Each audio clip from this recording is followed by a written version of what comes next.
Hey, good morning. How you doing? Fine, thank you. Good to see your smiling faces. So today, it's going to do a lot of editing. Maybe I'll take you along for the ride, but gotta go to the grocery store first because I'm hungry. And there's one thing I really want. It's something I love to make, and that's hash. Love hash. So let's go to the store.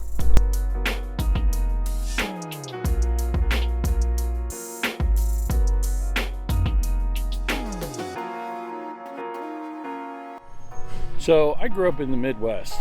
In the Midwest, you have a lot of food that is particular to the Midwest. Biscuits and gravy, that's a Midwest thing. It's also a Southern thing, but it's very much a Midwest thing. The hash I'm going to make this morning is actually a breakfast sausage hash. So once we get to the store, we'll talk about what all the ingredients are, but it's going to be delicious. Trust me. So my grocery store trips consist of me walking in, going straight over to the fresh produce, and then making my way around the back aisle, or around the back of the store to the meat department, and generally ending up in the dairy. There's very, very few things that I actually ever buy that are boxed or canned. And if there is, it's purely because it's a flavor or something that I miss from my childhood that I want to get. Like mac and cheese. I make a ridiculous homemade mac and cheese, but there's something about Kraft macaroni and cheese. Nothing cheesier than Kraft macaroni and cheese. Maybe shells and cheese, but that's where you gotta squeeze that glue stuff out, and it just doesn't taste the same. All right, well, we're here. Let's go ahead and get some grub.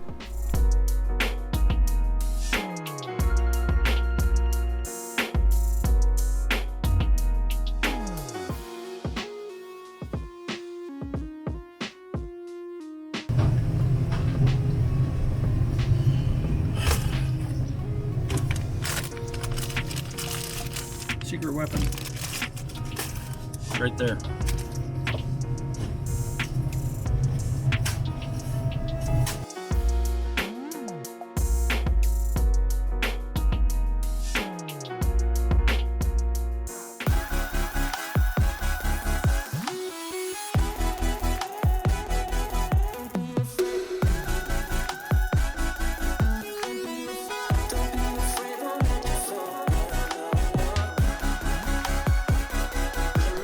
Well, we got everything we need for breakfast,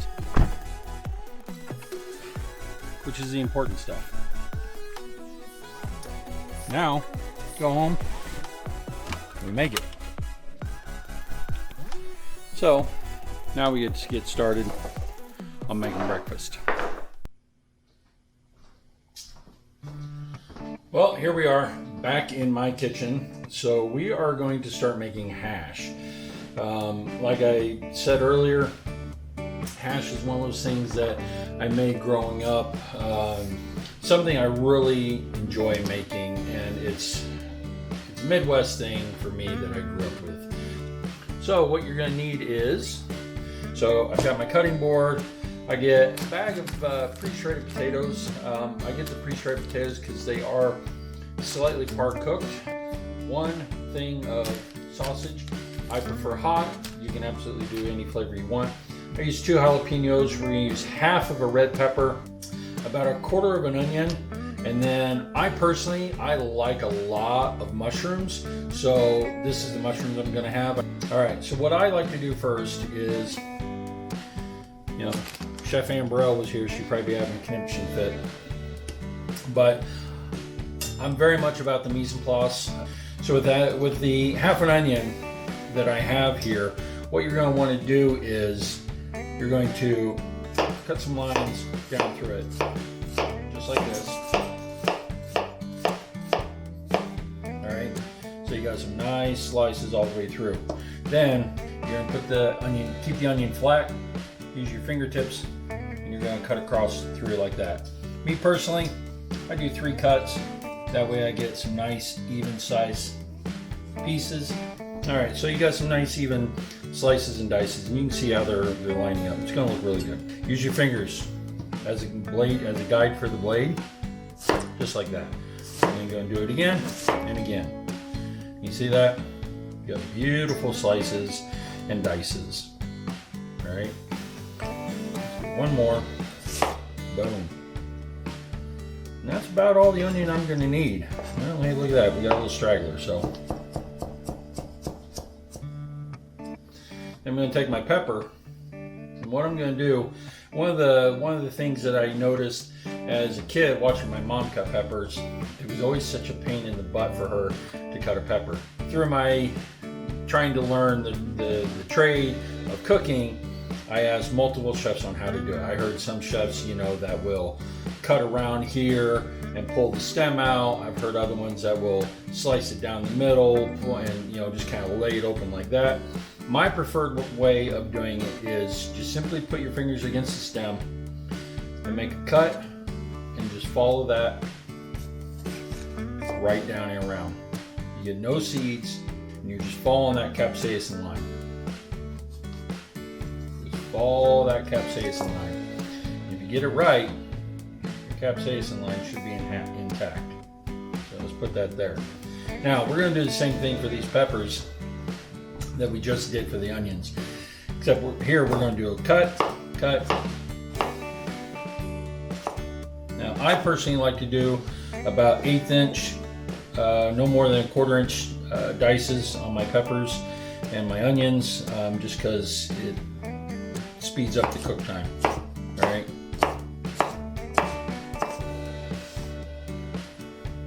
Beautiful, perfect. All right.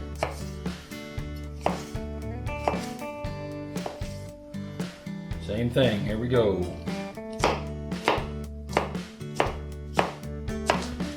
So, jalapeno. Take that top off, just get rid of that thing. Then I'm gonna take it, I'm gonna slice it right down the middle. Okay. Now, because I have two, what I'm gonna do is I'm actually gonna take this one and I'm just gonna slice this, seeds and all. Again, using the back of my fingers as a guide. Right? Then for this one, I'm going to do the same thing.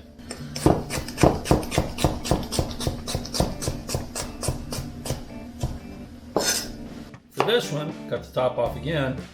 What we're going to do is we're going to take it and we're going to split it in half. A lot of people probably know what this is. A lot of people probably don't. This is a strawberry stemmer. All right? It's got the little pointy parts on it. So that means you take a strawberry and just pop that stem right out. What I use it for clean up and out capsaicin out of a jalapeno. It's a very speedy and effective way of doing it. Same as the other one. We're going to take it,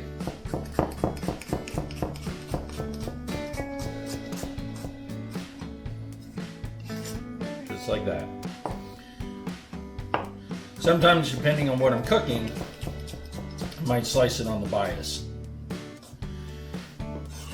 But for these today, not really going to. Okay, it's just about time to start getting it going. So I'm going to go ahead and turn the heat on and get this pan starting to warm up a little bit. Now, mushrooms. Love mushrooms. They're so good, right? Especially these big white buttons. So what I do is I take one side, slice that off, and then I'm just going to 1/4 inch slices. Just do it like that, right?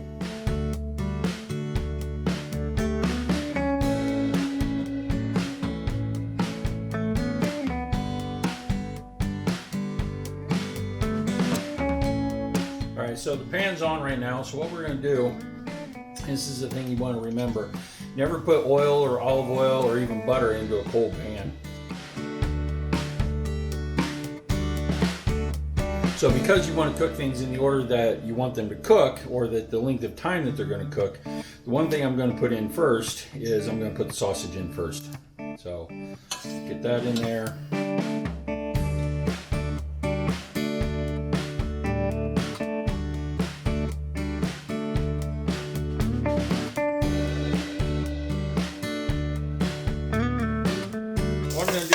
I'm just going to sit here and I'm going to chop this up. I'm going to break this down to a nice little crumble.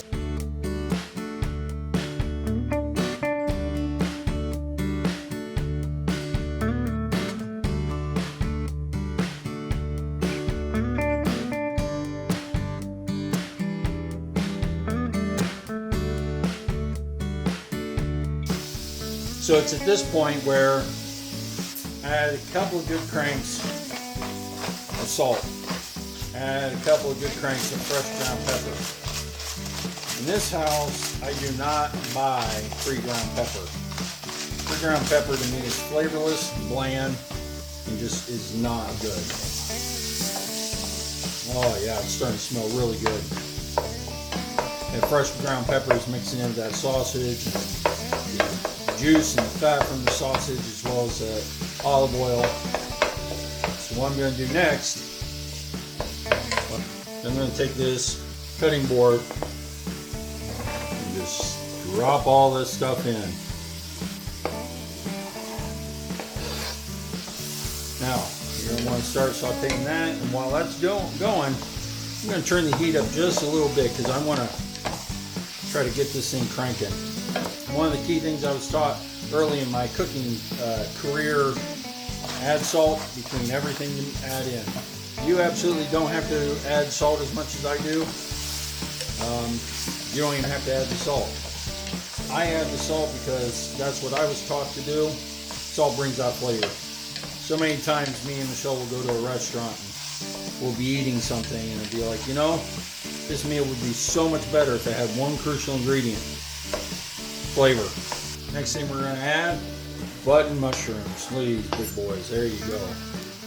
Now, what I do, just add a little bit of a kicker, aside from adding the salt and the pepper.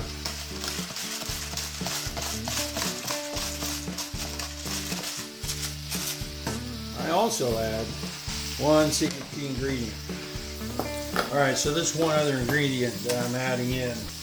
A nice big old slab of butter. Put that right in there.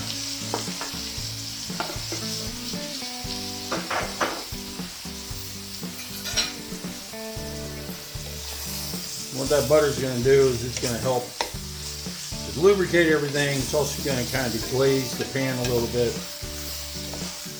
Okay, you can see these mushrooms are starting to sweat down a little bit, get some grab all the flavor of the sausage, and the peppers, and the onions.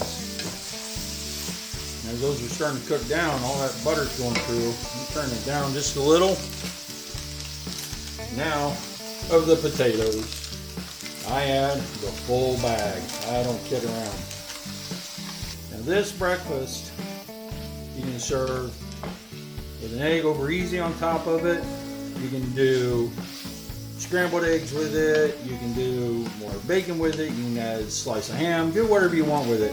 But this is definitely a good Midwestern breakfast right here. This is the kind of stuff that I grew up with. Alright, so I'm getting all this cooked up.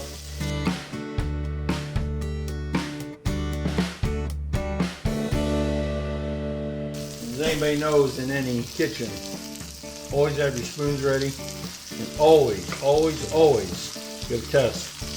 Make sure it tastes okay if you need to add anything.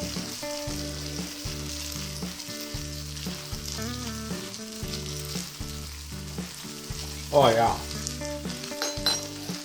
Alright. Yep. Add the pepper.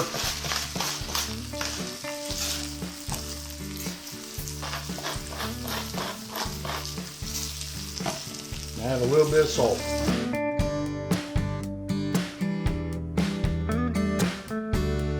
Turn that off. There's our final finished product. Get a nice big old healthy helping. Oh yeah.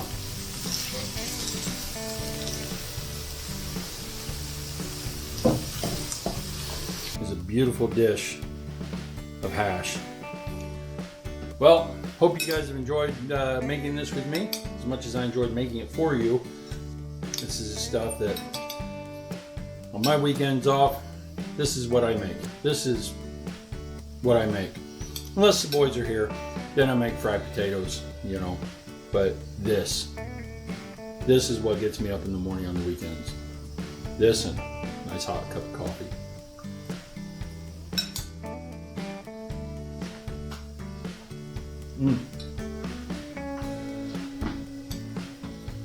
All right. On that note, I'm gonna go watch some Hunt for Red October, and I'm gonna have a good day. You guys have a great day too. We'll talk to you later. Bye.